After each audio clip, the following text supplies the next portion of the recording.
And so the first thing I need to do is, the first thing I need to do is say January is Human Trafficking Awareness Month. And you will see that I'm wearing my little ribbon, but Daryl's really doing it up right. He's got the whole shirt. So Daryl is our program coordinator, and he is going to be leading this session. So I am going to turn it right over to him. Thanks, Daryl. All right, Pam, thank you so much. And again, everyone, thank you for your patience once again, and more importantly, thank you for joining us on this particular webinar. This subject is a subject that is very near and dear to my heart because for starters, I spent a decade in elementary and high school education.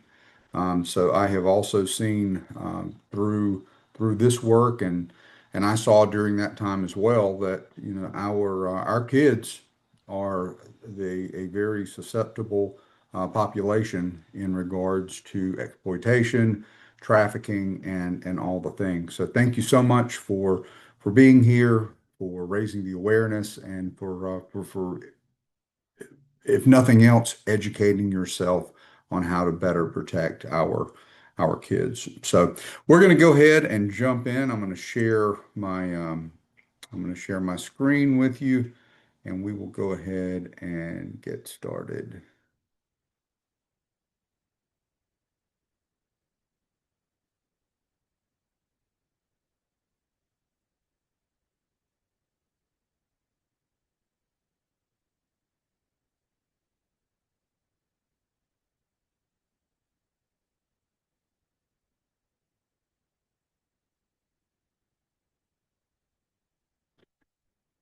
First of all, back up a little bit. Again, today's subject, tips for keeping kids safe online, recognizing and preventing sexual exploitation of children online. Um, We here at NC Stop Human Trafficking, I know a lot of you on the webinar today are familiar with who we are and what we do, but for those of you that are not, we focus on basically three facets in our work, and that is education, collaboration, and legislation. We'll talk a little bit about fair trade in just a second, but for starters, education is exactly what we're doing here today. Working with the webinars, creating awareness, but we also educate law enforcement personnel, and that's everyone in the law enforcement community, from jailers on up to patrolmen, investigators, and on and on and on. We also educate medical professionals, and that's the same way. Everyone in the medical community, whether it's dental on up to hospital and everything in between. But we also do community education and civic as well. Basically, whoever wants to become educated, we have a program for you. And many of these are included with local organizations, crisis intervention training, and it's standardized. So we're very fortunate to be able to be a part of that. Also, collaboration, bringing everyone to the table that should be at the table. There has to be a continuation and a continuum of care. One of the most frustrating things for a provider is to take someone as far as you can, take a survivor as far as they can, and not have that next step. So we help build collaborations. So there's always that continuum of care, because we believe that where you have a gap, you will lose them. They will go back, they will fall back into that type of exploitation. So having that collaboration to get them back integrated into being healthy and functioning, that's the whole purpose of that. We also focus on legislation, two big wins within the past couple of years. First of all, in regards to House Bill 971, um, through efforts, particularly with, many of you are aware, for those of you that aren't, we co-founded the North Carolina Demand Reduction Task Force, and through joint efforts, we're able to be a part of legislation getting passed, which made it illegal, or not illegal, but a felony in North Carolina to solicit sex. So, up until that point, it was simply a misdemeanor. And through our efforts, again, we got that push through. So that's very important work. Also, if for rental properties, owners of rental properties, it's now required that their employees are trained on how to spot potential trafficking. So, and again, that's a matter of state law, both of those. So, very important. And we do promote fair trade. Fair trade just makes it possible for people to earn a fair living wage here and really around the world. The best way, the easiest way to support fair trade is at your local grocery store. That's look for that fair trade logo, that that little icon on your coffee, your tea, your chocolate, and your sugar. And I know all of us use at least one of those, and that's the best way you can support fair trade. So that's a little bit about who NC Stop Human Trafficking is and what we do. We're going to jump into what we're going to be discussing today. So we are going to be discussing childhood sexual abuse material, sextortion, online grooming tactics, popular apps, and safety tips and practical guidance and how you can actually help to alleviate some of those dangers. So our current number, you'll notice the cyber tips received, and this is this is actually pretty incredible. So if you'll look at these numbers, you'll see a steady increase, starting from 2019 and going on up to 2024. Now, that's a double-edged sword. That's good and it's bad. It's good because we are getting more cases that are being reported. People are reporting, so that's great. It's bad, of course, because of all of what's involved in the cases that are being reported. Now, you guys are privy to some hot off the press information. So that is, if you'll look at those numbers, you'll see that 2024 we had just under 30,000 cyber tips that were received. We just received numbers this morning. We became aware of numbers this morning. In 2025, those numbers are out. So 2024, we were just under 30,000. 2025, 52,585. Let me say that again. 2025, 52,585 tips were received. Again, that's good news that people are actually doing the reporting, but at the same time, we do have to remember what those numbers do indicate. But astounding, and that's the trend. They're going up and up. So current numbers, these are investigations that are conducted, and this can be a little frustrating because it ebbs and flows. It goes up and down. As we saw just in the prior numbers of tips that are being reported, that is constantly going up.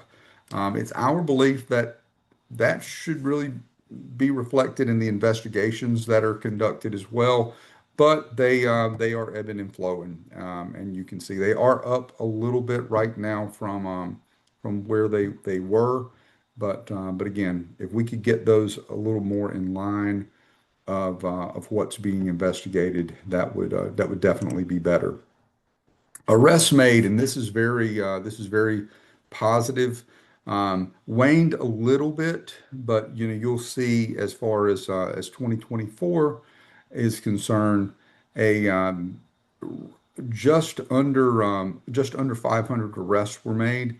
So again, those numbers are climbing, and we expect to see the end numbers from 2025 reflect the same. So again, positive work because again, it all stems back to if we're going to do anything about this, perpetrators have to be prosecuted. There has to be a penalty. That leads to demand reduction, which is essentially what our mission is.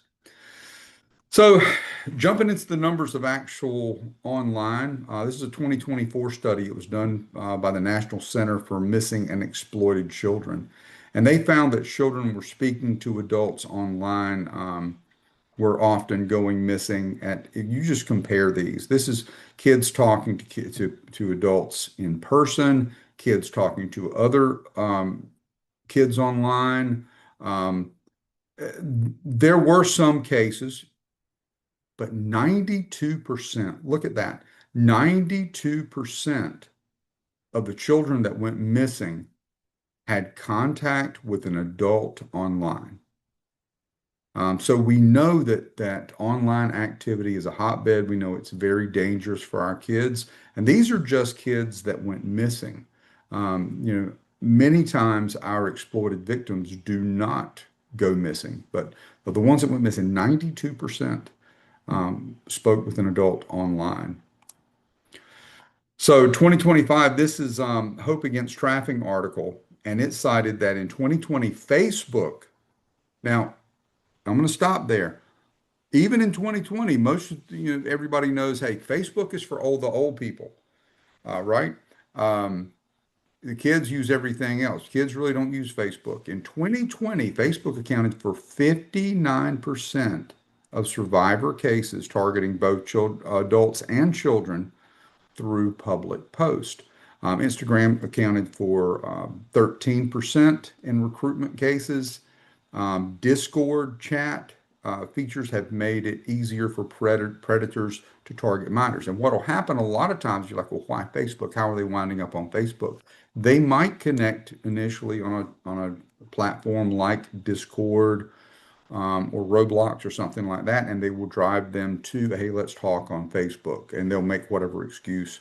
But also things like TikTok, Snapchat video, they have disappearing services, and it made it very easy for traffickers to target minors and to conduct criminal activity through those very apps. So that's something to be aware of. We're going to talk about all of these platforms a little deeper in the webinar.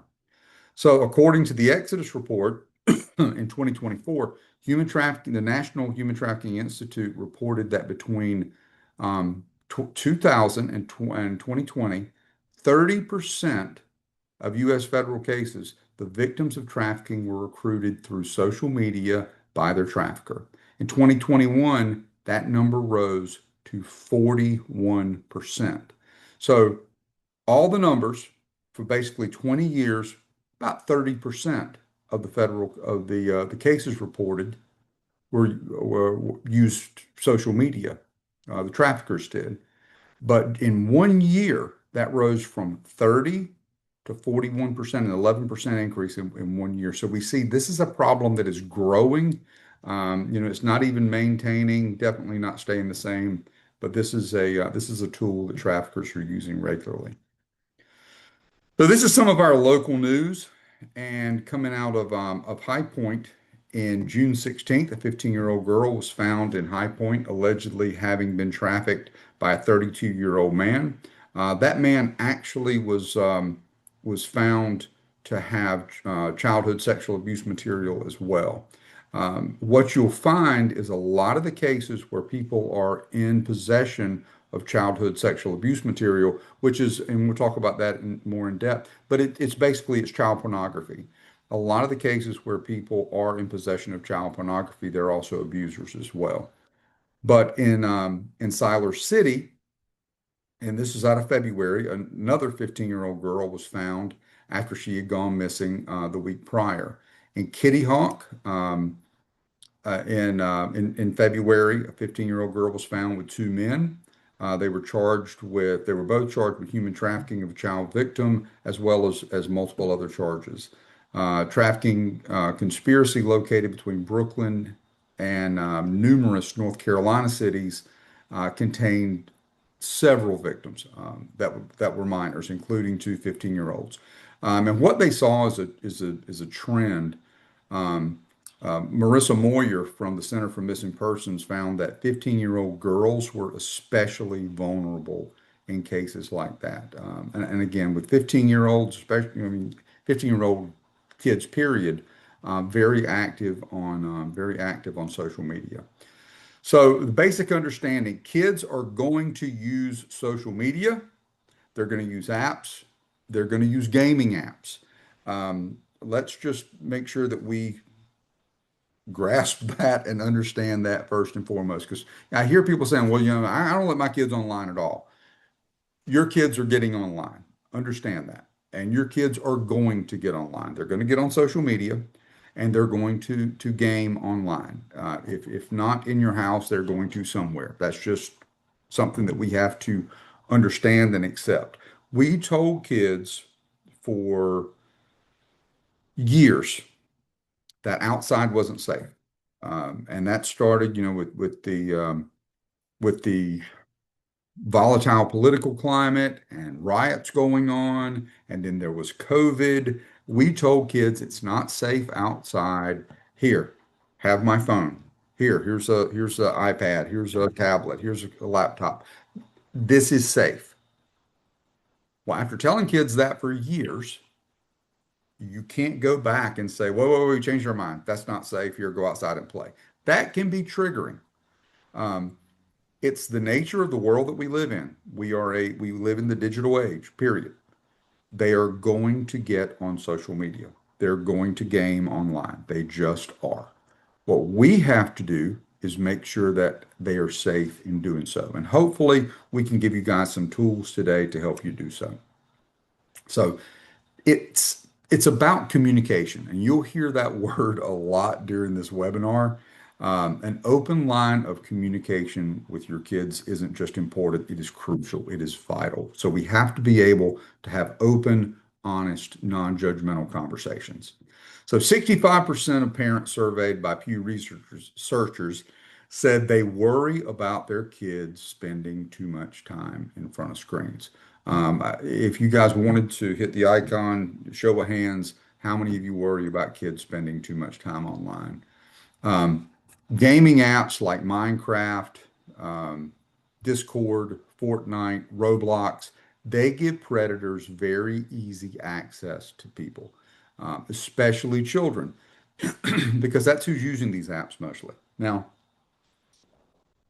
Discord and Roblox, they're at the top. They're at the top of the list, especially Roblox. We're going to talk about Roblox a lot because it is the number one tool. First of all, it's very popular.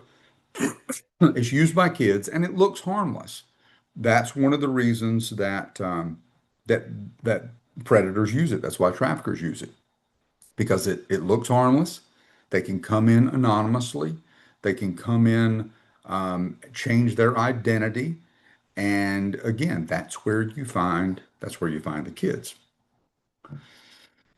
So TikTok became the fastest growing app for teens in 2019, and I don't think that stopped. TikTok is, man, there's always a craze, a TikTok challenge. Again, I'm not saying all these apps are bad, but you can find something in basically anywhere you look of something that started out good and was created for good cause and good reasons, and people have turned it into something else. So in 2025, an article followed the lawsuit filed by Utah against TikTok, where there was evidence revealed that TikTok knew their feature exploited children. And that's from The Guardian in 2025. Now, that's the difference. When you have an app or it could be anything that was created for whatever purpose, someone is going to use it for bad, to do bad things. The difference is when there is a streaming company, there's an app that is made aware time after time, and they do nothing about it. That's where liability falls, and that's why they've got to be held accountable. We're going to look at a list in a moment, put together by the National Center on Sexual Exploitation, which actually highlights 12 of these very common services and apps that have been told, hey, your platform is harmful. Your platform is being used for, and they have remained complicit and done nothing. So here's a case right here from Pitt County. Some of you guys may have seen this on local news, but the FBI requested assistance from the SBI concerning a child pornography case in here in Eastern North Carolina. The FBI assisted in serving search warrants, and they found this gentleman. Uh, he was an ECU college professor, 57 years old. He was arrested and charged on 12 counts of second-degree sexual exploitation of a minor. When you see that, that also second-degree sexual exploitation of a minor means possession of child pornography. He is an associate professor, or rather was an associate professor of social work, of all things, right here at East Carolina University, and had been here since 2006.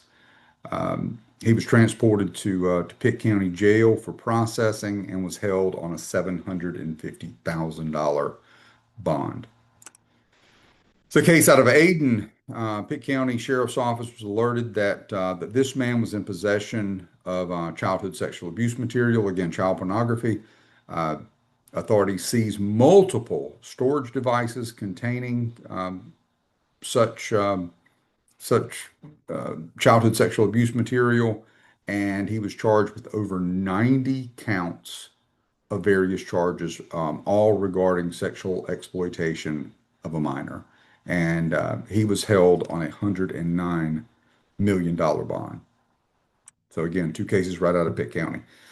Charlotte man was sentenced to prison for transporting CSAM. Was processed thousands of images and videos depicting sexual abuse of children. Additionally, he used AI to modify and alter images of children that he found. I'm going to park here for 1 second. We're going to talk about AI a little more in depth, but I really want to just park on that and focus. Please understand, you do not need to necessarily, you meaning children, don't need to necessarily send an inappropriate image. With AI, artificial intelligence, with computer generated images, CGI technology, all they need is a face. Now, I say that not to scare you, but I say that because we can get very laxed in what we post online. We think the entire world wants to know all of our business. And we will make on our public Facebook pages and everything else, all these pictures of our kids, our grandkids, everybody. All they need is a face. And they can make a picture or a video of that child doing whatever they want, period. Now, this is different than the old Photoshop, which was grainy and you knew it was a fake. This is real. This is with expressions, mouth moving, everything. If they have 3 seconds of their voice, they can have them saying whatever they want them to say. So he used AI to modify to make things appear worse than they were. Um, he was found guilty. He was sentenced to 140 months in prison with lifetime supervised release. So, legally known as child pornography, the Child Victim Identification Program has reviewed over 425 million images and videos of children. Um, the National Center for Missing and Exploited Children's tip line has received 195 million reports of this kind of material since it was created. And reports of online enticement have increased 300% between 2020 and 2023. Now let that sink in. That is a 100% increase a year for a span of 3 years. Now we don't have yet 24 and 25s, but based on that information, um, I don't see those numbers going down. I'm hoping they're not going up, but I don't see them going down. But think about that. Between 2020 and 2023, 300% increase of online enticement. So we're going to talk a little bit about grooming tactics. Sextortion. Sextortion describes a crime that happens online when an adult convinces a person who is younger than 18 to share sexual pictures, perform sexual acts on a webcam. I want to park for a moment. I was aware of this, and again, being in education for a decade, I saw some of this. I saw some of this firsthand. We recently had one of our volunteers whose son fell victim to something, to this very thing. We'll say something similar. It was this very thing. When I was at the convention in Washington, D.C., year before last, for the National Center on Sexual Exploitation. I met a gentleman by the name of John DeMay, and John spoke about this very thing happening to his son Jordan. And Jordan thought he met a girl online. She convinced him to send some inappropriate pictures.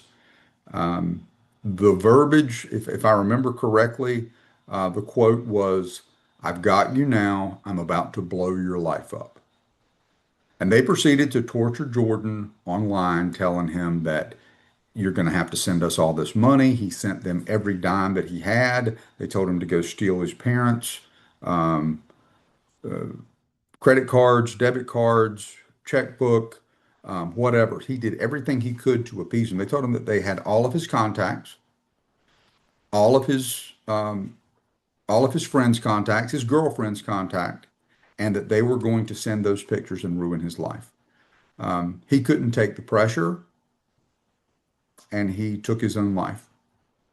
I talked to John that night, and I told him, I said, I said, thank you for your bravery in sharing that story. He started the foundation to help other parents that have struggled with this.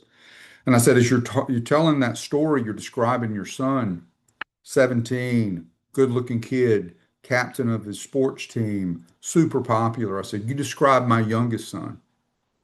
And he asked if he could see a picture, and I said, sure. So I showed him a picture, and he smiled and complimented my son. And he said, I could put your son's picture beside Jordan's picture, and they could be siblings.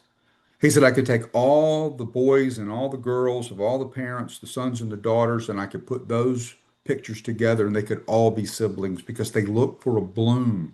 They look for a popular kid. They look for a kid who has a lot to lose. What's the most valuable possession that a teenager has? It's their reputation. He said, and that's what they threaten. That's what they go after. So they pick these kids and they already have it all together. They already have the list of who their relatives are, who their friends are, who their significant others are. They even, after Jordan had passed away, they even contacted his girlfriend anyway, trying to extort her for money, saying, if you don't send us a picture, we're gonna make a mockery out of his memory. These people are absolutely relentless, but it's just business.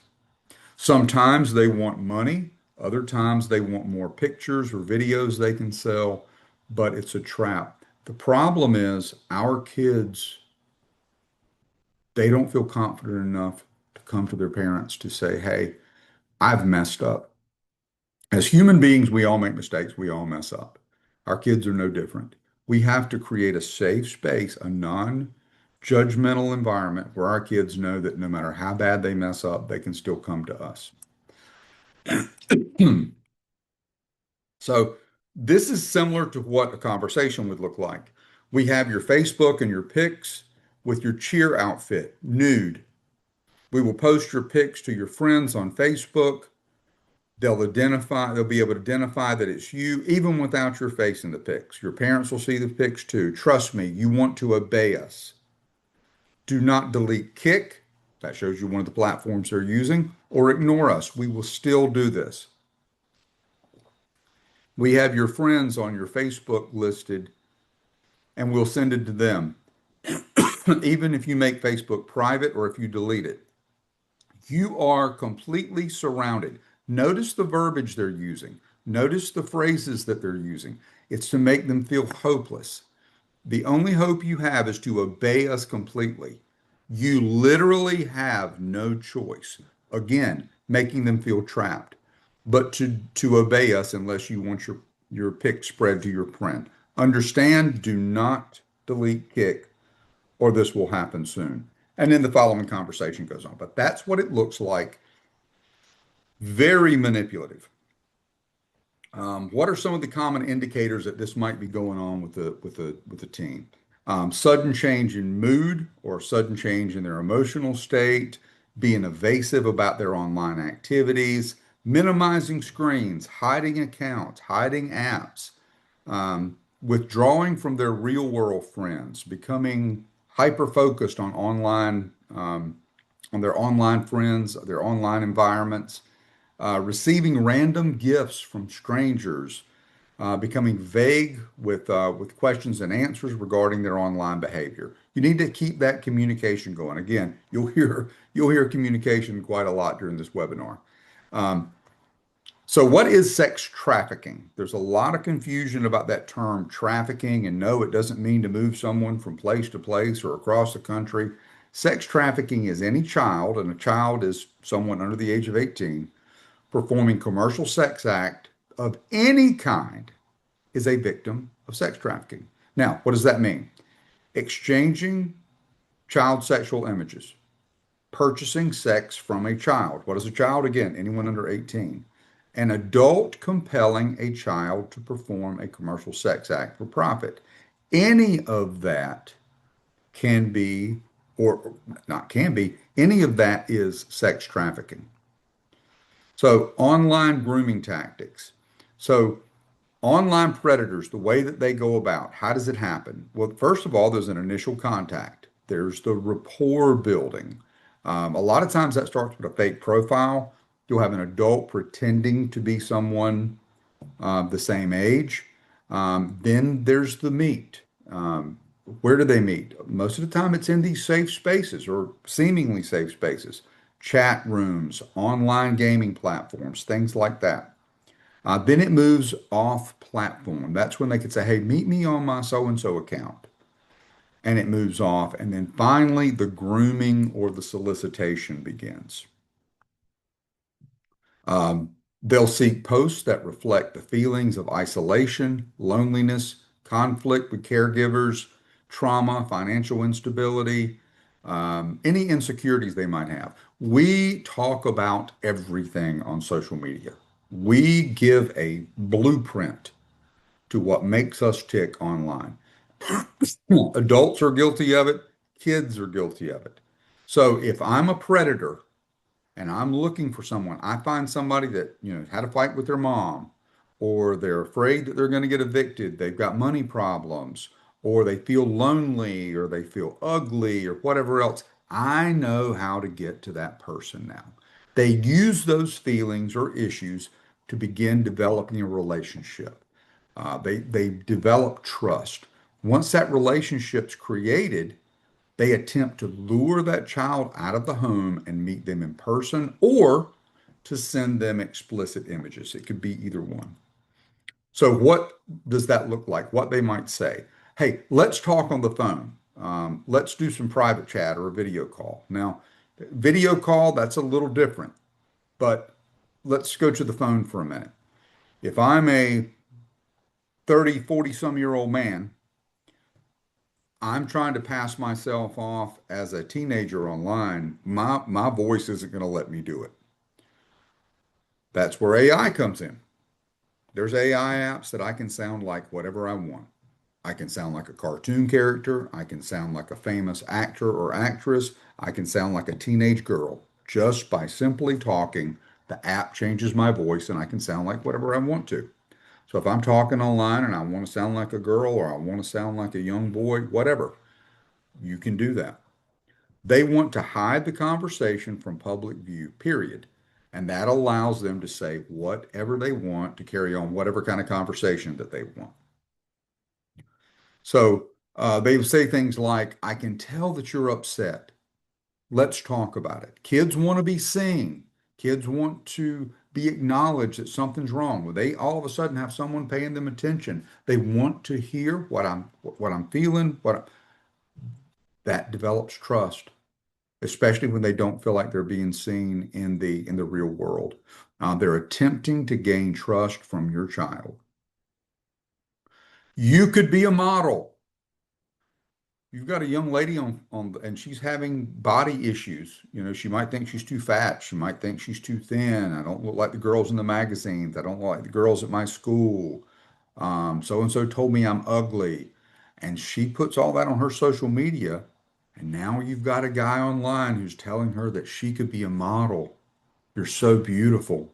It's a way to trick that child into doing what the predator wants, whether it's through flattery or false promise or on and on and on.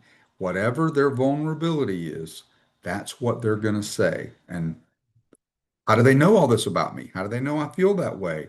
They must be really special. No, you've put it all out there, but they don't think about that leading up to. Where are you? Where are your parents? Where do you go to school? They'll ask those things because a lot of times they're trying to get personal information, or they could just be trying to identify, are they alone? Are parents around? But these are things that they try to get out of the kids. Then there's let's meet. After a perpetrator has developed a certain level of trust, they want to meet in person. And it could quickly involve into child sex trafficking. Sending sexually explicit photos after they gain trust um, usually escalates the relationship and or trying to escalate the relationship. They try to get them to send sexually explicit photos, normalizing sexual behavior between the two. And a lot of times that can be used for extortion. The end game, several things. It could be to obtain more photos or to share photos of themselves with kids. It could be to meet and engage in any form of sexual activity, or to engage in conversation online or role playing online. Um, Again, if you have an adult using this, even if it's online, it's still exploitation of a child, period. Or to receive some kind of financial benefit, as it was in the case of the DeMay family. So red flags of your child being or a child being groomed. If the child becomes secretive about their online activities, if they become obsessive about being online, and you can spot this. It's, I have a background in addiction and recovery, and it's wild. But if you have a kid that becomes addicted, if you will, to their phone, to their tablet, their iPad, whatever, um, they will actually exhibit the same type of withdrawal symptoms that many people experience coming off of drugs and alcohol. Because again, they don't have that dopamine, they don't have that endorphin rush, and they will when it's gone. You'll see the same behavior, the cramps, the headaches, the sweaty palms, the I mean, just like they're going through withdrawal from drugs or alcohol. But they'll become obsessed with being online. They may receive calls from people that you don't know, and makes calls to numbers that you don't recognize. They can receive gifts or mail or packages from someone that you don't know. They withdraw from their family and their real life friends. They change their screen. You'll notice they'll come in a room and they'll hit that mouse real quick, or um, if they change the screen or turn the device off when you enter the room, big red flag. Also begins downloading pornography online. Now, I'm going to park there on that one for a minute because this is we deal in the real world. And I've had several, I say friends, people that I have known that their kids have done something, or, again, I spend a lot of time in education, so occasionally you have to tell a parent. And a lot of times they'll either shrug it off, laugh it off, be embarrassed, but not make a big deal about it.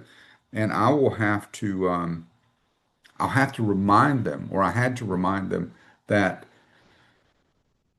most of the time, and we're talking about kids, chances are that your kid's phone is not in your kid's name. It's in yours. Chances are that your server isn't in your kid's name. It's in yours.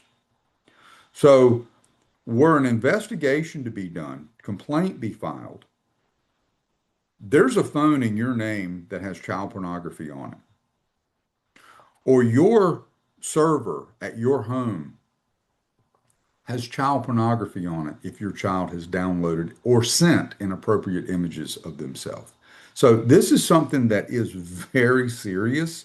And I wish more parents and caregivers would take it serious. A lot of times they take it more serious if it affects them. So let's talk about AI. We talked about AI a minute ago and ways that it can be used to change your voice or to make other images. So let's unpack that a little bit. So the dangers of AI. First of all, I'm going to start with the very, very bottom one, and that's invasion of privacy. You know, it gathers information. It gathers information the way that it goes about it, and again, that's your privacy because you don't know who that's being shared with.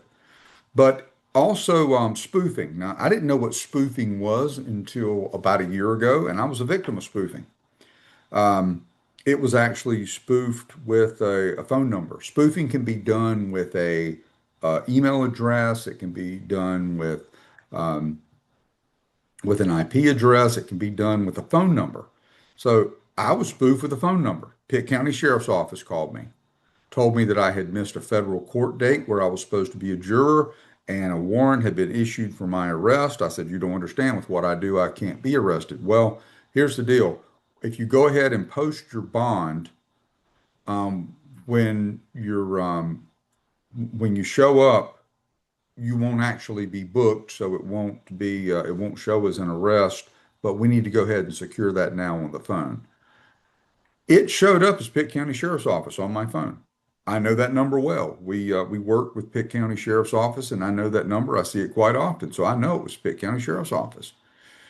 I'm speaking with the sheriff, and she said, "Please don't tell me you gave him any money." We're seeing that more and more. I said, "You're seeing people come in, call from this number?" She said, "It's called spoofing.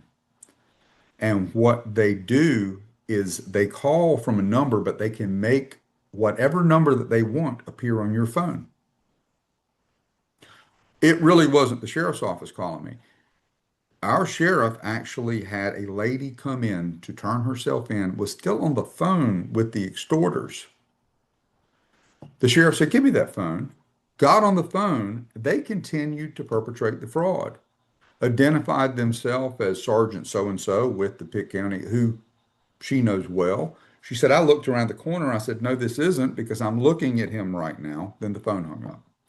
So that's part of AI technology. It can be used to spoof a phone number. It can be used to spoof an email address. So it might look like one email is coming from someone when it's not. So deep fakes are what we talked about with the images. All they need is a picture, and they can have a photo of a child, an adult, whoever, doing whatever they want. So please be guarded with what you put online and don't make it public. Share your photos with your kids and grandkids with trusted people and people that you know aren't going to share them publicly. Because again, all they need is a photo, and to make a full live action video, all they need is 3 seconds, 3 seconds of their voice, and they can have them saying whatever they want. Also used for data gathering, and that can be either used to share or to create algorithms on, how to, what your likes are, what your dislikes are, your want, which again helps in the grooming process. And it's also very damaging to child development. It's dangerous for human development, though. A few years ago, the only thing you really had as far as an AI companion was Replica. It was a site called Replica. You could create a replica, make it look like a male, a woman, whatever, and they would learn who you were, your likes, your dislikes. They're a companion. Um, and they lure you in by a relationship with this fictitious AI person that you created that asks, "How's your day? Hey, how did your big meeting go? Did you get the promotion? I'm so proud of you. Hey, I didn't hear from you yesterday. I miss you when you're gone." You follow me? So they're having conversations, they're making people feel bad. Um, Now there's countless AI chatbots out there. That's dangerous for a adult, but for a child in the developmental process, they don't know how to form friendships and companionships with people. They have their AI companion. So it's very dangerous. It can be very harmful. Um, Hats off to Mattel Toys. They recently suspended their AI production or their production of their AI toys due to knowledge of how this can harm children's development. So, a lot of times things are presented as a tool to help them with such and such, but it can also be very detrimental to other things. So again, hats off to Mattel for recognizing that, but there are scores of other AI products out there. So what apps do you need to be aware of? Well, we recognize most of these, of course, Facebook, anything on the Meta platform, X, Instagram, Snapchat, WhatsApp, TikTok, YouTube. There's a new one up here that a lot of you probably aren't familiar with, and that's Wiz. Um, this is kind of dangerous because it's supposed to be a good thing. There's a few things on here that really jump out. First of all, Snapchat. I hate Snapchat. And I say I hate it, and it's a strong word. I know, hate's a strong word. That's why I used it. Snapchat was developed so your messages could disappear instantly. The little symbol of a ghost didn't happen. Why don't you want your text to there to be a record of them? Why isn't just deleting them good enough? Because you're trying to hide something. So by its inception, it was created so I can send you something and then it's like it didn't happen. Not sure at all how a, a trafficker could possibly use that, right? Then you have Wiz. Wiz is it was billed as the Instagram for kids. This is a platform just for kids. You see the red flag? Well, Daryl, isn't that good? Don't we want things that are safe for kids? Well, if there's a predator out there, where do predators go? Where the kids are. So, in some ways, yes, it was meant for good, we hope. But if you narrow that down to, hey, Instagram, kids might be on here. Whiz, this is where all the kids are. So there can be good applications for just kids products if there's the proper safeties in place. But recently, there was an article that came out that was showing that there were predators that were in fact using the Whiz platform. But any of those platforms, and we're going to look at some more, but those are some that really stand out. Some of the other ones, and you'll recognize them by the icons. I'm not going to go through and name them all, but you'll recognize a lot of them just by their icons, and many of which can be used for good things, but a lot of things that were developed um, for good purposes get turned into to being used for bad things. But you'll recognize a lot of those icons. That list that I was telling you about from the National Center on Sexual Exploitation, it is called the Dirty Dozen. And you'll see most of these are, you're like, wait a minute, what's wrong with that? I use that. Wait a minute, I've got that on mine. So a lot of these are used for good things. A lot of us have to have a LinkedIn account, or, we'll use Cash App because that's how, you pay for your, a lot of the kids' donations at school now, you do in Cash App. Um, These are on the dirty dozen list, not because they can be used for harmful things, but because they have been made aware. They meaning the content, the providers, the platform. They have been made aware that their products are being used by perpetrators, um, by predators for evil intentions, for bad things, for illegal activity, and they have chosen to do little or nothing about it.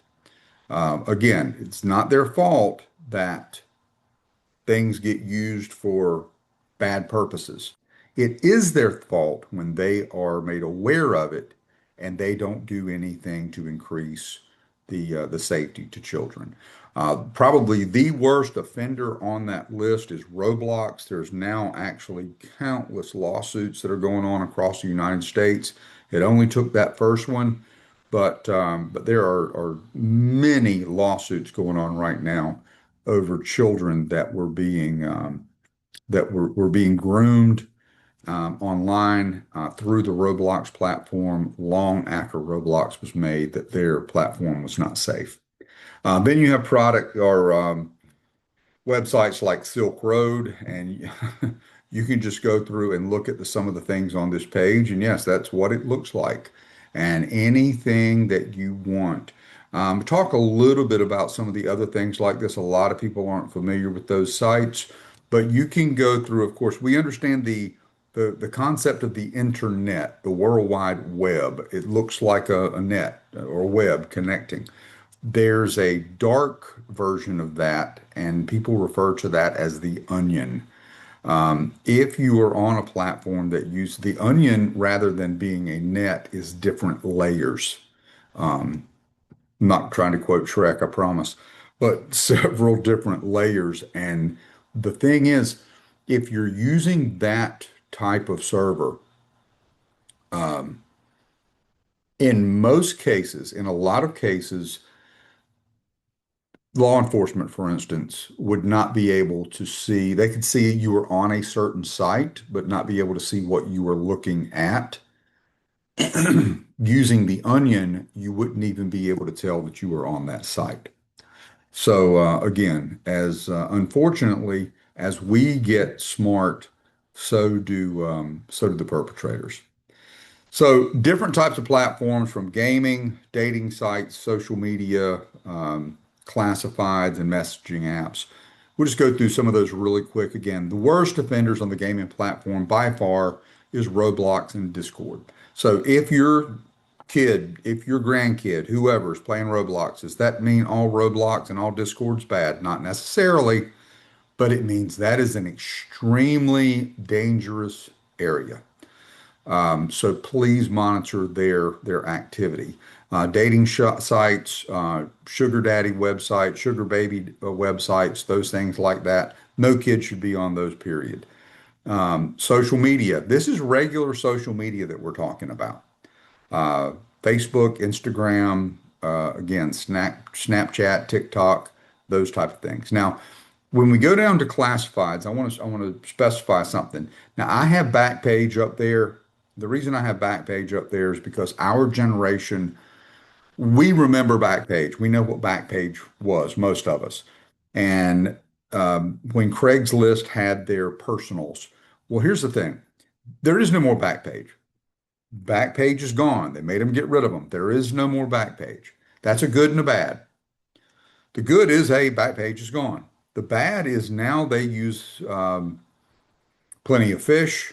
They use Skip the Games. The problem with sites like that is they are not based in the United States. They are based across the pond. They're based out of country. So when law enforcement needs help from places like that, Skip the Games, and when I say that, that's a platform that prostitution is simply, it's just advertised. Sex is advertised. Exploitation is advertised. There's oftentimes pictures. Most of the time, there's pictures and services that are offered, just like a menu. You're like, how could that even be a thing? It's a thing. Even though it's in Europe, that's where it originates. That Europe site is advertising. You can dial in Greenville, North Carolina, Eastern North Carolina, and there will be girls from, or guys, or trans individuals from here. But they don't work in cooperation because, again, they're somewhere else. So if you see any of that, be aware. Craigslist, again, just because there's no personals, that doesn't mean it's not happening. What they do is they go to the community section and they'll go through missed encounters, or they'll go through general or whatever, and they use code words rather than just coming right out. And then again, any of the other classified platforms. And finally, the messaging apps, and that can be anything like WhatsApp, Signal, Whirl, Kick, any of those um, are things that you need to look out for. And again, most of those, there's no reason for a child to have those anyway. This shows this is a website called Enough's Enough, and you can jot that down or copy it. It'll be in the recorded version of this webinar later. But it's a resource that provides some of the safety uh, protocol for various platforms, the gaming platforms, as well as the hardware. You know, a lot of gaming isn't done just on a console; it's done through programs and hardware and things like that. But this sheet is from Enough is Enough, and it actually shows you what platforms offer what protection, and it also shows you the ones that don't. So online safety settings, know what they are. You can also you can just Google this. It's families.google, and it'll show you and kind of walk you through some of the safety protocol and some of the safety settings that they offer. So tips for safety. What do we do? How do we go about maintaining that? First of all, again, there's that word again. What's the word for today? It's communication. You got to maintain that open line of communication with your child. And part of that open line of communication is when they come to you and they tell you some information that might not be pleasant for you to hear, um, make sure that you're able to talk about that without judgment. When you talk about apps, when you talk about online relationships, if they share something with you, again, it's always without judgment. And when you're presenting the information to them, again, it needs to be a two-way street that both parties understand we're going to talk about this without judgment. Because again, they need to know that your role as parent or grandparent or caregiver or whoever is their safety. Empower your children. Empower them to recognize unhealthy exchanges and activities online. Normalize unfriending. You know, it's become, oh my gosh, they unfriended me. I can't unfriend them. They'll never. It's okay. Listen, in our real life relationships, as an adult, sometimes we have to draw a line in the sand and say, you know what, I can't be friends with that person anymore. No animosity. It's just, man, I can't hang out. If that's okay to do in real life, trust me, it's okay to do online. Normalize that and take the stigma away from it's not a bad thing, it's not a cut, it's not a slam, it's not a burn to unfriend someone. Um, and also normalize reporting when something just doesn't feel right. Normalize discussions around unhealthy relationships and maintaining boundaries. Make that an everyday occurrence and it'll help take the stigma off of it.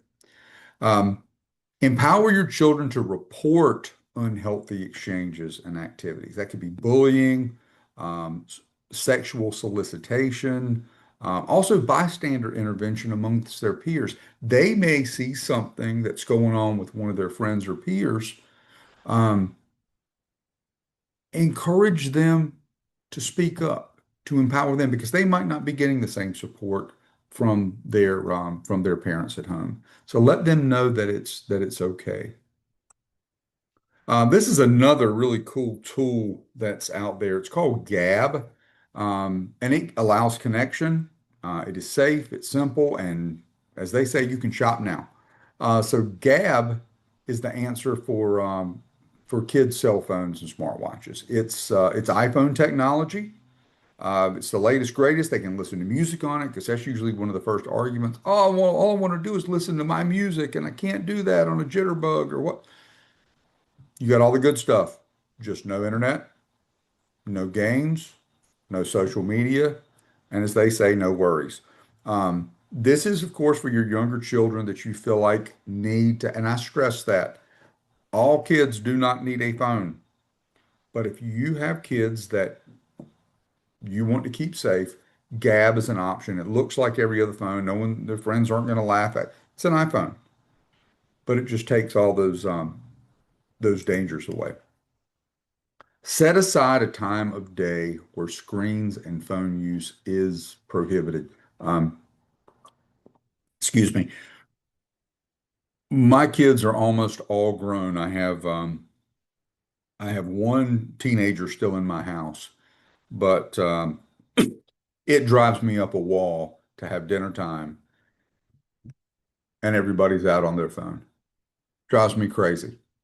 Um, make whatever time of day it is, meals, or if you do a family time, set aside some time of day where screen use, phone use is off limits. Don't allow phones to be in a child's bedroom overnight. I know, I hear it. Um, there's no reason for a phone to be in a child's bedroom at night. There's not. Especially if they're sleeping under the same roof as you. There's no reason that they have a phone in there. So their objections, first of all, are going to be, oh, I listen to music as I go to sleep. Get them a radio. I need it to wake up in the morning. Get them an alarm clock. Trust me, it will not harm them not having a phone in their bedroom at night, but it could harm them if they do. Know all of your child's passwords to their apps and their phone. I hear this too. Um, oh, that's an invasion of their privacy. They're minors, guys. They're minors and they're under our protection. So, my job as dad is to keep my kids safe. Um, I wouldn't let them have free reign. If I had, from time to time, my kids, are on, medication for various things. I don't let my kids have free range of their medication because it could be harmful, right? Why in the world would I let them have free reign to anything that could be potentially harmful? So if they're not hiding anything, there should be no there should be no problem. If they go, you want my app to my Discord account? You want to see what games I'm playing? Okay. Um, if they get really protective and to the point that it's really a point of contention, that might be a red flag. And explain this. Don't just, hey, give me your phone, give me your apps. I want you to write. No, no, no, no. You explain to them why you want their apps. And listen, it's not that I don't trust you, but there's a lot of people in the world that want to hurt kids that are up to no good. I just want to make sure that there's nobody out there that you're coming in contact with that might harm you in some way. Okay? Explain, and then again, it's not for discussion. Explain it, and if you want to keep your phone, if you want to keep your apps, I'm good with that. But you got to give me access to it. Okay? Have a centralized place in the house where all devices are charged. That way, everyone's created equal. Those homes that have multiple children, everybody's phones go to they make the charging stations now, the docking stations. You might get one of those, or just all at the kitchen counter, or the living room, wherever. Have it centralized so everyone's treated the same. That's also extremely important. Know your child's apps and how to use them yourself. I've heard people say, I can't figure my phone out. Is there a 8-year-old around that can show me how to work my phone? And everybody laughs. But that's scary, guys. If we don't know how to work our kids' phones, our kid gives us access to their apps, but we don't know how to use it. Um, Listen, by doing that. Don't take it for granted, again, because it's not necessarily an indictment on your kids. It's who your kids are coming in contact with. And when I say contact, I mean, you know, there's a video that landed on my desk. It's called Not Just Pictures. And it said, just because they're in their rooms doesn't mean that they're safe. And that's one of the things that we have to learn. They might be in their room, But what are they looking? Who are they talking to? Who else is coming in their room? And when I say coming in their room, I do mean digitally. And think about all the people that have access to your kids. Monitor your child's online public exchanges. Communication. Just um, just be aware and be active. Be proactive. Change the privacy setting on the apps to private. Practice what you preach. Go by the same rules on screen time and limit your screen use. It's hypocritical to go, oh, nope, it's between 6:30 and 8:30. No, remember what we said, no screen time. What? No, I'm just playing my game. But remember what I said. I'll let you know when it's 8:30. That's as hypocritical as it can get. Your kids are going to resent that. They're going to rebel against that. But you say, okay, it's all right. I've set my alarm. Or, hey, let's come watch a movie together as a family. It goes off. Hey, guess what? It goes off right when screen time is. Or let's family game night, whatever. Make sure you practice what you preach. Address boundaries. I'm going to read this verbatim because this is really good. Boundaries are essentially about understanding and respecting our own needs and being respectful and understanding of the needs of others. And for that to work, we need to be putting a big emphasis on helping kids develop greater empathy and self-awareness. That's a quote from David Dow. He's a clinical psychologist from the Child Mind Institute. But so important when we think about boundaries and having that discussion, because a lot of times I hear people say, you got to set boundaries. Know what hey, work it. Okay, well, define that. What does it look like? Define the boundaries as a parent and make sure that your kid and make sure that we're following along as well. Um, there are relationship ground rules, our claim to privacy and establishing what makes us comfortable and uncomfortable. Golden rule, there's that word again. I told you you'd see it a lot. Open line of communication. Know the threats. Tips to protect. Technology is the modern playground. Predators go where kids go. Remember when we were growing up, it's watch out for that creepy guy at the park. Because, the predators went where the kids went. We all went to the playground. Well, the internet, technology, gaming platforms, they're the playground. Predators go where kids go.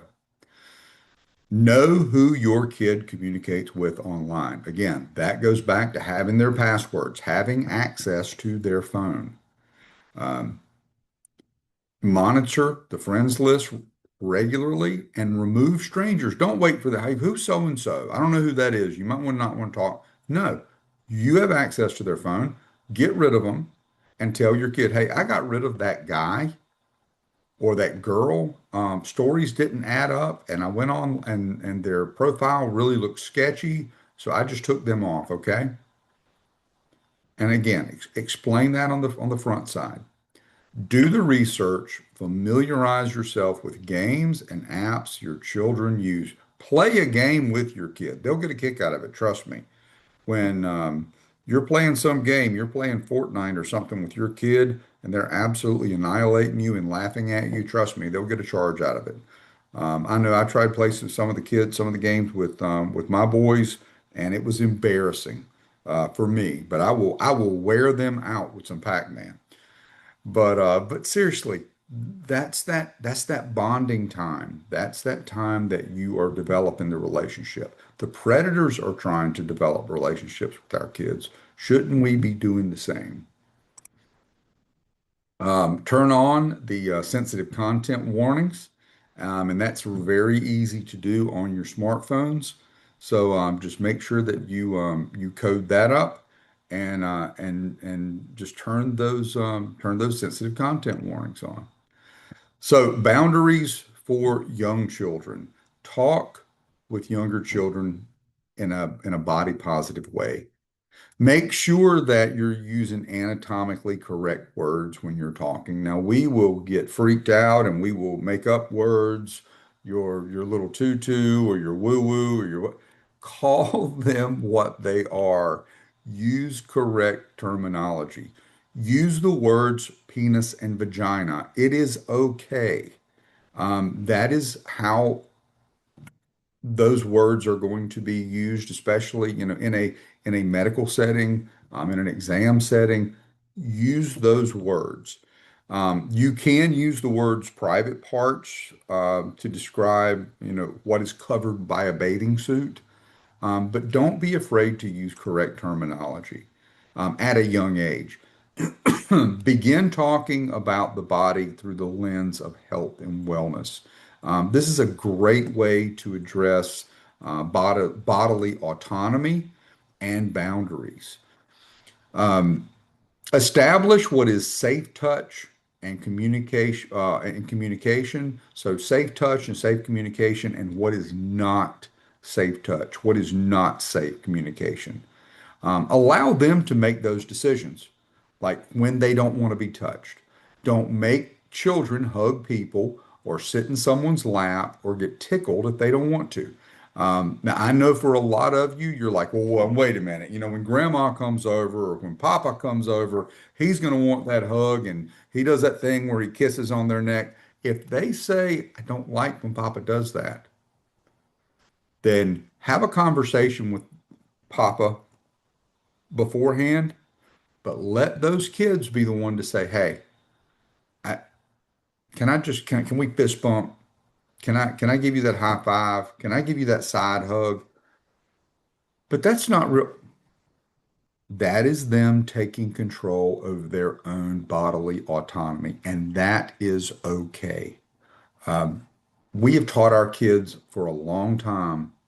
A lot of us can probably remember having to go sit in that relative's lap that we didn't really want to, or we felt like we were too old to. If we're going to tell them we can't do that with strangers or for whoever, why would we make them be uncomfortable around whoever?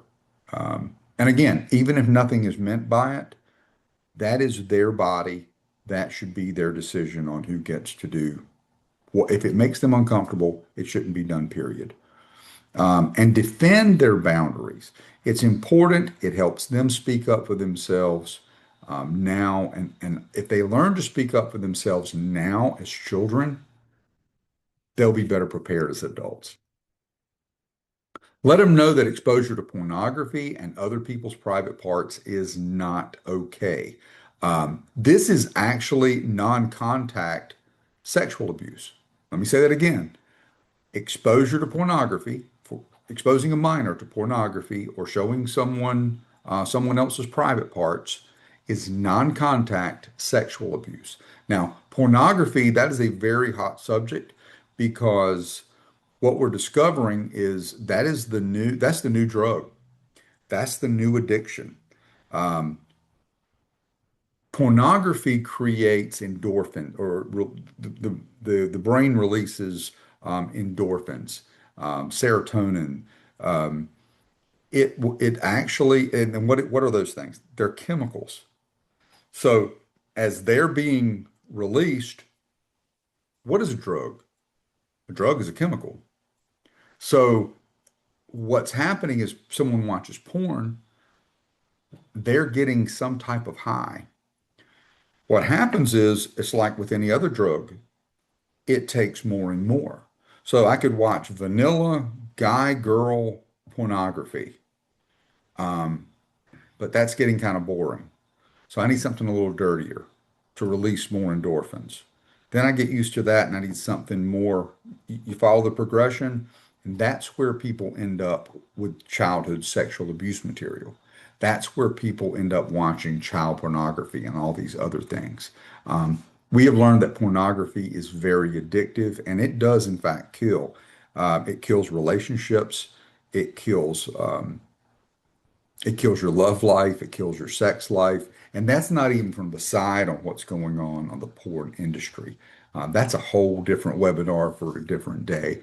But teach them early on because you cannot unsee. Kids can't unhear. So draw that line in the sand early. Back to golden rule. open line of communication.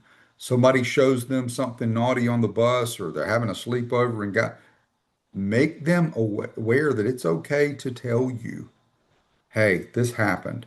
Not going to judge you, not going to make a big deal out of it if they don't. But if an adult did, that's a different conversation. But maybe we don't do sleepovers over there anymore. Maybe the bus driver does need to be aware of or whatever. But keep that conversation open, keep that line of communication flowing. So, first of all, it's just starting. Tip one is start the conversation.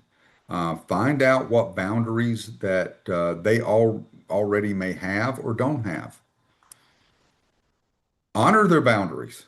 Show them that their boundaries are important by honoring them yourself. If they say, hey, I'm kind of past the point where all the tickle hug and all that, then I got you, buddy. Fist bump it is. Mom, dad, a kiss before I leave for school or when I'm getting out of the car. That makes me uncomfortable, whether it's because it embarrasses them or whatever. Okay, all right. Um, I get it. Thank you for being honest with me about your boundaries. If they can be honest with you now, it will help them the older they get. Empower them. Let them know that they do not have to rush emotional involvement in a relationship. We are almost relationship crazy to where if you don't have a significant other, something must be wrong with you. No, there's not. And make sure that they know that that's okay. Let them know that they don't have to rush physicality in a relationship.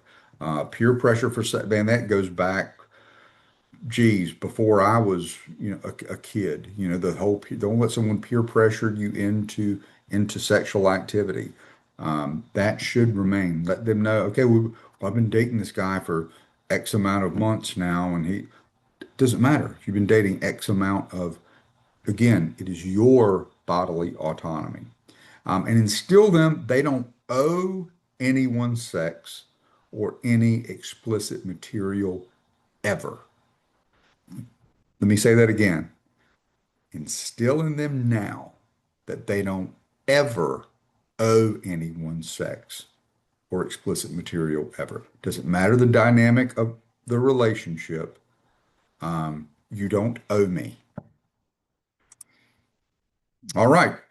That concludes what we have wrapped up in the prescribed webinar session. What questions do you guys have? I'd love to hear your questions, your comments, your feedback. Um, let me hear from you guys. Daryl, if you can unshare this if you want. And I just want to say I mentioned before, we had so many folks from across the state. We had from Dare County all the way to Buncombe County. So definitely across the state. But I also wanted to shout out, we've got 7 people from South Texas. So we welcome y'all. So one question that's kind of in my wheelhouse because it's about law, and then one question for you so far, Daryl. And y'all go ahead and be putting questions in the chat because that's where these two are. So one is obviously we are and should be most concerned with exploitation of children. But I have found that adults with disabilities or intellectual challenges seem to be very vulnerable to exploitation as well. Are there any protections or laws to protect adults in these situations? And the answer is yes. So, in the same statute that protects children from sexual exploitation and trafficking. There is a clause in there that specifically mentions people with uh, intellectual disabilities. And I was just reading that section recently. I thought those were the same, that they made it the same, but it's actually worse. It's actually a higher felony for exploiting someone with an intellectual disability. So, Um, and then I wanted to, there's one here for Daryl. Um, I've noticed that many gaming apps have advertisements. So like the free gaming apps have ads. Even those for very young children contain sexually explicit and grooming advertisements. So the game, I guess, is not um, explicit, but the ads that are shown during the game are explicit. Often cartoon or animated in nature. It's very difficult to impossible to report. This is so very upsetting. Not sure if you have any advice on how to report or identify apps that do this. A very good point. And again, they are aware of it. The when I say they, I mean, first of all, the gaming platforms are aware of who's advertising on their platform, and also the advertisers, again, because that's their market. They do a tremendous amount of market research. And again, this a fine line to walk here because there's a lot of the predators are, it is a there's an array of reasons why they do what they do. But when you have when you have the advertisers involved and a lot of the extortion that is just financial related, it's business. It is simply business, and they don't care who's involved. They don't care who it hurts. As far as you can report it to the platform. I encourage everyone on this website to join you can sign up for the newsletter, the National Center on Sexual Exploitation. They would love to hear. They would love to have more people because they have the attorneys. They will go after a lot of these advertisers and platforms and things like that and make their life uncomfortable anyway, which they should. But that's the whole thing. Report them to CyberTip. The more you can let people know what's going on, because again, most parents are not being involved. So first of all, hats off to you for getting on, to looking at that, for noticing that. But yeah, there's several different places that you can. And here's the thing. You can also explain, especially, and you are bombarded with ads more on the free versions. A lot of times they'll tell you, well, if you sign up for our blah blah blah, you don't have to have those. That's not an acceptable answer. But make sure that you are online, that you are reporting, and then if they don't do anything about it, then you say, you know what, we can find some other games somewhere else. Because again, that is a platform that does not care about the safety of your child. And that's nowhere that I want my child spending money or being exposed to anything, period. I hope that answers your question. We have a question asking if the slides will be available. We will be sending out a follow-up email that will have the recording on it, and we should be able to make the slides available as well. So we'll put that in the same email. What we're going to do is post the recording for this webinar on our YouTube channel, and so that's where you'll be able to access it. Um, let's see, someone. Oh, I loved what one parent had to say is that she has 4 kids and they live on a farm. And so she sends them Uh, outside as much as possible. So I think that is great. if your kids do not have holes in the knees of their pants because they've worn them out outside, they're spending too much time online. Amen. Amen. Someone else mentioned that she recently became aware of an app called Polybuzz, where a child was engaging in unsafe role play with AI in chat rooms.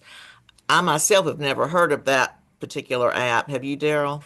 I have not, but like I mentioned, a few years ago, all they had was Replica, and now there are countless AI apps out there, and a lot of these AIs, they're half and half. Like, and when I say that, they were created by a person, or they've got some of the sites. A person has the ability to create an AI character, and they may or may not engage with whoever. And you could subscribe to their AI character and be playing with an AI character, and at no point in time would you know whether you have direct interaction with the real person or the, I mean, it's scary how much AI is out there right now. But I'm not familiar with that particular platform because again, there are so many. Another question here. Where is North Carolina on laws addressing cyber sex crimes? And actually, not this past session, but the session before, our legislature actually passed some pretty good laws on that. And I'm going to make a note to put a link to that in the follow-up email so you can take a look at that. Jen appreciates the tip about enough is enough. And I just love that resource. And probably by now, because it's been, I don't know, maybe it's been several months, if not a year, since we came across that particular sheet with all those apps. I bet they've updated it by now because they're really Probably. good Yeah. about that. So if you go to their website, I'm sure they'll have something super up to date.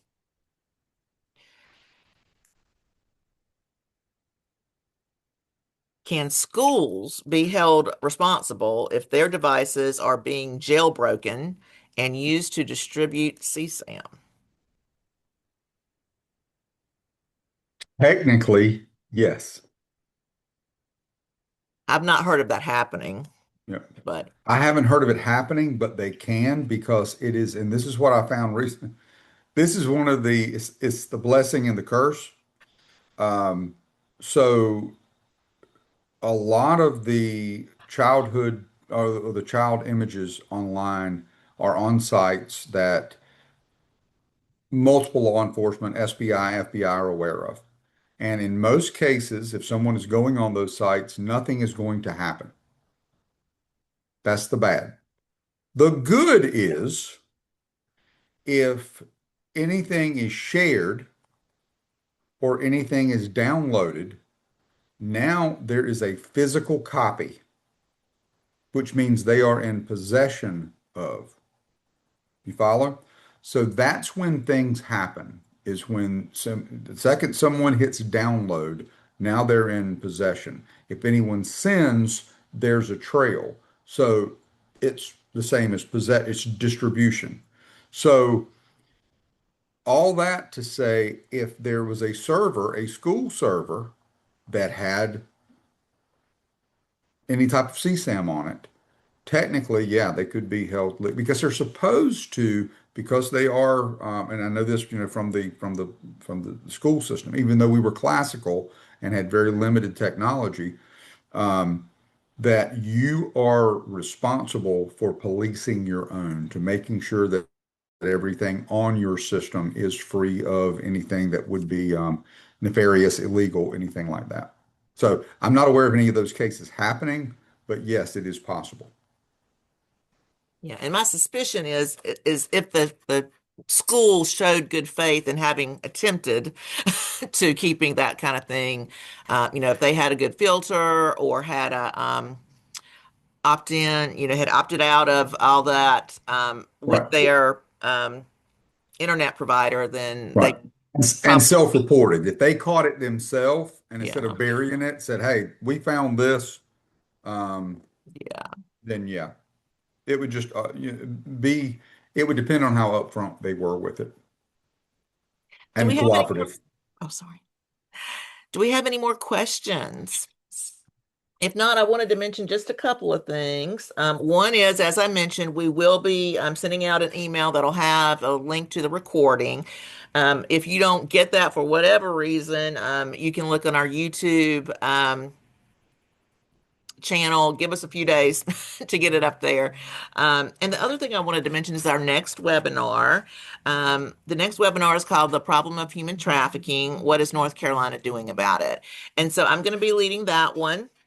And it is basically it's an overview of what's going on in North Carolina in terms of human trafficking. So we'll talk about what the laws are, what organizations are um, participating in the anti-human trafficking movement in North Carolina, what changes there have been since last year. So just an overview of the anti-trafficking movement here in North Carolina. So if you're interested in that, then I will definitely have a link to that in the follow-up email, or you can just go to our website and click on events.